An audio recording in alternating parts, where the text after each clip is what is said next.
In this video, I will show you how to apply for jobs on Glassdoor.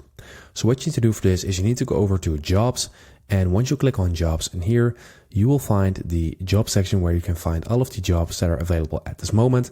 You can just go ahead and click on the search bar and then search for a certain job. Let's say you want to search something as a sales associate. Then you can also select the location. So let's say you want that in New York. You're going to select that, and then it will automatically reload your page. And after that, you will find all of the jobs that are available.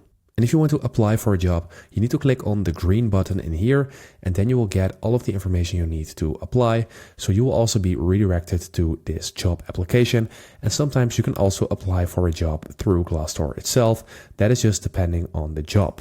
And here you can see that this is a fast application. So when you click on this green button, you will be able to apply through Glassdoor.